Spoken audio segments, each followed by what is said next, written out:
Warning, if you suffer from xenophobia, fear of attractive aliens, the beach, making movies, or swearing like a sailor, this review may not be for you. Viewer discretion is advised.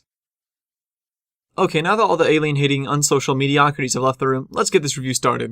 So, with the winter 2012 anime season completely over, it is about time that I got to reviewing some of the series that I watched during the season. So, why not kick these seasonal reviews off with a review of a series brought to us by the hardworking animators at JC Staff, and that is Natsu de Matteru, or commonly abbreviated as Natsu, and known in English as Waiting in the Summer. Directed by Tatsuyuki Nagai, who has really been catching the public's eye recently with the success of his last series that he directed, which is the immensely popular and highly acclaimed 2011 spring anime series known as Ano Himita Hana no Name Bokutashi wa Mada Shiranai, which is commonly known as Anohana and known in English as The Flower We Saw That Day. So, with such a good director on board making the show, is it really worth your time to watch? Well, let's find out by allowing me to be your guide through the extraterrestrial, funny, dramatic, and romantic world of Natsu de Matteru. Well, as summer fast approaches, a close group of friends decide to spend their summer vacation making a movie rather than just sizzling under the hot summer sun. What they weren't counting on was the chance encounter with an alien and all the emotional twists and turns that lie ahead of them. So, what starts out as a simple plan to film a movie turns into a summer none of them will surely ever forget. Now, to be perfectly honest, I found the story of Natsu de Matteru to be something that appeared to me as an unoriginal idea of the classic alien who falls in love with a human scenario. But what separates this show from its forefathers, which in this case is Onegai Teacher, which this show is very similar to, which may be due to the fact that it is actually written by the same writer, which in this case is Yosuke Kurada. But what separates it from being just a normal run-of-the-mill romance anime is the fact of how well the romance is actually done. Now what I mean by this is that the characters won't just admire their loves of their lives from afar and not let anyone know that they're actually in love. They actually do the opposite. They let one another know that they're in love so they can help and support one another. And on top of that, they actually take action and don't just give up or take it until the very end of the series for them to try or even attempt to make any kind of romantic relationships at all. That is what in my opinion makes this show so unique and so refreshing in comparison to the normal, stereotypical run-of-the-mill romance anime series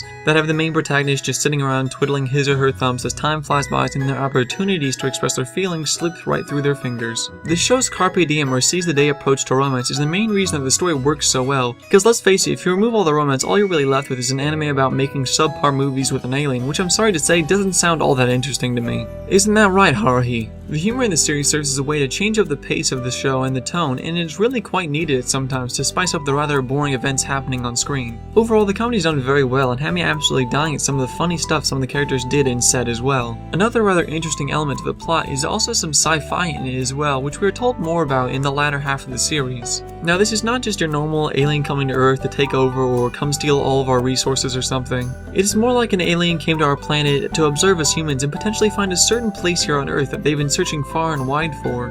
I really like this non-violent kind of interaction between us humans and aliens. It was something that I don't usually see, since most anime aliens usually want nothing less than the extinction of the human race, in which case we would have to take some of the same actions that the characters in this series took.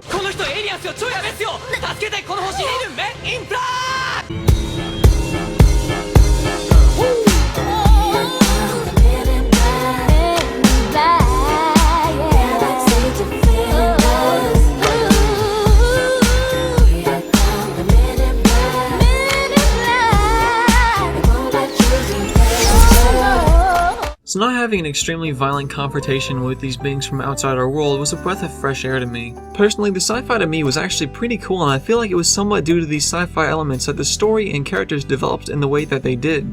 So had it not been for the show's sci-fi roots, who knows how differently the dramatic, comedic, and romantic aspects of this show would have turned out. So in the end, the sci-fi and romance really complemented each other and in my opinion made this story really quite interesting and enjoyable indeed.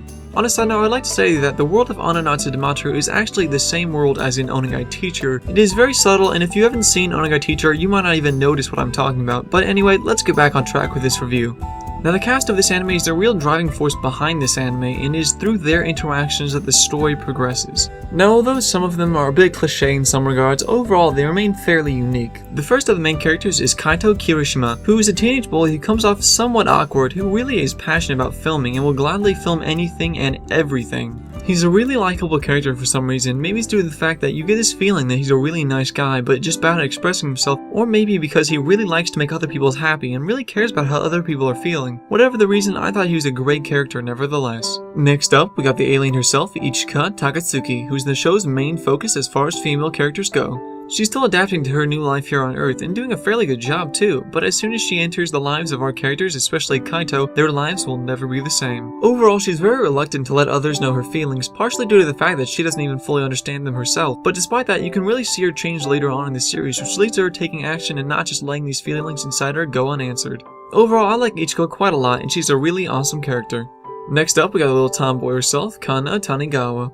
Now, Kana is one of the characters whom I sympathize the most with. She's an absolutely fantastic character. I mean, she's just one of the strongest female characters I've encountered in a long time. At times, she can be rather loud and unladylike, but deep down you can just tell that she's a sweet girl who is feeling the blissful effects of love. I personally find her ability to keep her head up and never give up in love to be very admirable. I mean, despite that it seems nothing is going her way, you will never see her just throw in the towel and call it quits. It is this strength and determination even during hard times that really makes you want to give her a hug and comfort her, because you can tell that even though that she's a strong girl, she can still feel the pains of an aching heart. Overall, one of the most interesting and likable characters this show has to offer. Next in line is the easygoing and handsome Hetero Ishigaki. Now Hetero, aside from him being a smooth-talking pretty boy, he's actually quite a very human character. He, like everyone else in the series, is in love with a certain someone, but his situation is that she's in love with someone else. Now Tatsuyuki is one of those guys who only want the one he loves to be happy, even if that means not being by her side. It is this kind of love that makes him seem so human to me, because haven't we all had that person that we had feelings for who maybe just didn't have the same feelings for us, and that we had to settle for being friend-zoned and nothing more?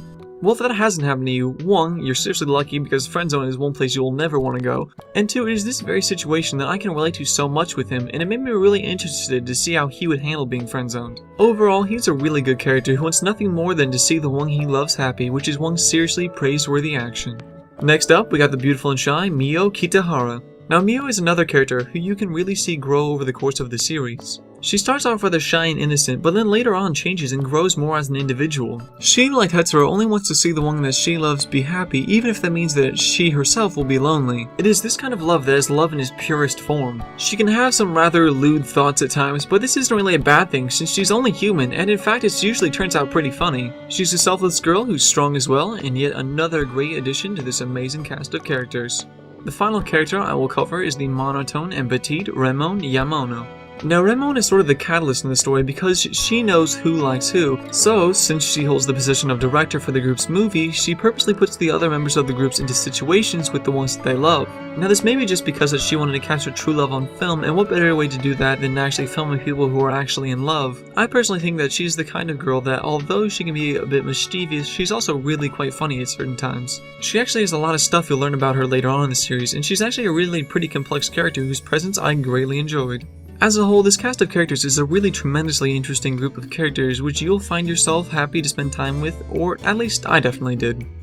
The animation of Natsu de Matteru was fairly good for the most part. It had fairly minimalistic character designs which really resembled the characters of Hana, which isn't a bad thing or anything since Tatsuyuki Nagai directed both, but I just felt like I had to point that out. And also on a personal note, I really did like the character design, so no complaints from me. The backgrounds in the series were very well done, and I really do like the summer setting for this anime. It is very relaxing and really does make you wish it was summer if it isn't already. Although on a side note, they did have one episode where they all went to the beaches of Okinawa, which did look really cool, and I'm still a huge fan of tropical settings no matter where or what they are. But it just led me to think about the concept that I've always been thinking about whenever I see a beach episode, and that is that beach episodes are just a way of creating angst amongst characters because their mindset, or at least the male mindset, becomes something along the lines of I wanna have sex on the beach. Come on, move your body. Sex on the beach. I wanna have sex on the beach. Come on, there's a party. Sex on the beach.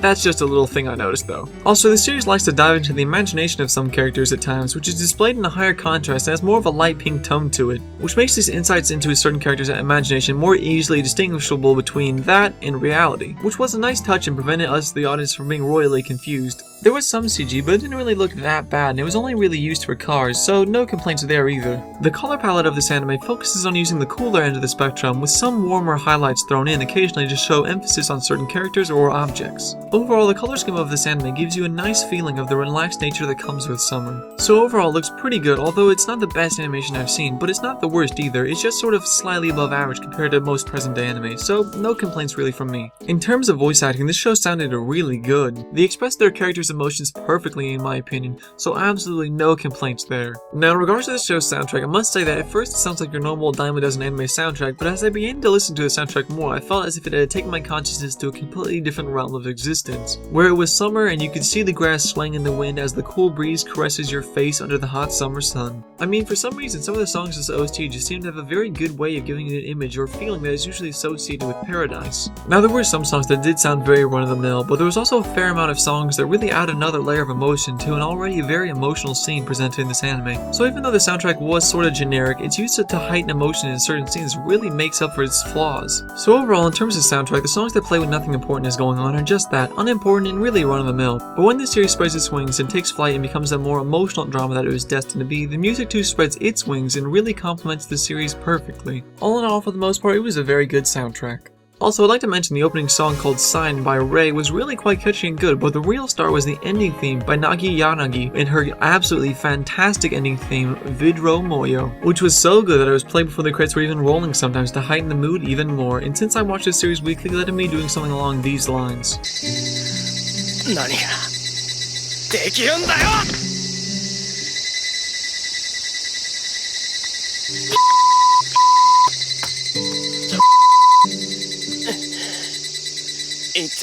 But in all seriousness, this ending was absolutely amazing, and since it was used during such emotional moments in the show, whenever I listen to it now, I can't help but get a smile because of the memories it brings back. Anyway, let's finish up this review. Now as a whole, A no Natsu de Matteru is not the shining crown jewel of the romance or slice of life genre. It has a fairly generic and cheesy love story to it, and the ending just seemed kind of rushed. But despite that, I could not refrain from smiling when watching this series. The show's charm comes from its beauty and shortcomings, because just as we humans are not without faults, neither is this series. The one theme from this show that really hit home for me was this. The reason that we as filmmakers make videos is so that we can leave a testament of our existence through the memories that we capture on film in our daily lives. They aren't the best videos, they're actually quite bad for the most part, but the memories that we make when filming are some of the fondest memories we can hope to have. We forget about all the bad things in the film and only remember the good times that we had when filming, which in turn make for some of the most nostalgic memories that we as humans can hope to have. It's the little things that we did and those smiling faces that everyone had whilst filming that we remember. And so when we finally look back at the film that we created, we see all those happy smiling faces once more. And it is those happy smiling faces that are the purest, untarnished forms of memories. And it is those memories that will bring us happiness and joy now and forever.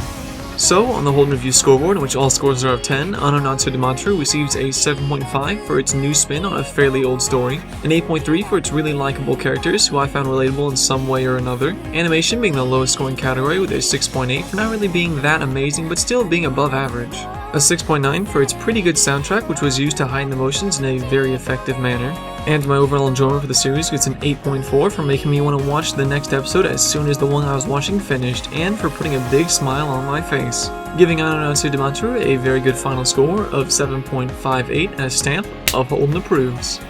So that is it for this review of A no Natsu de Matteru. I hope you enjoyed it, and if you did, be sure to thumbs up this video, and if you haven't already, be sure to subscribe. Also be sure to leave your comments, questions, and recommendations in the comments section below. So, I'm Holden from HoldenReviews, and until next time, sayonara, see you later.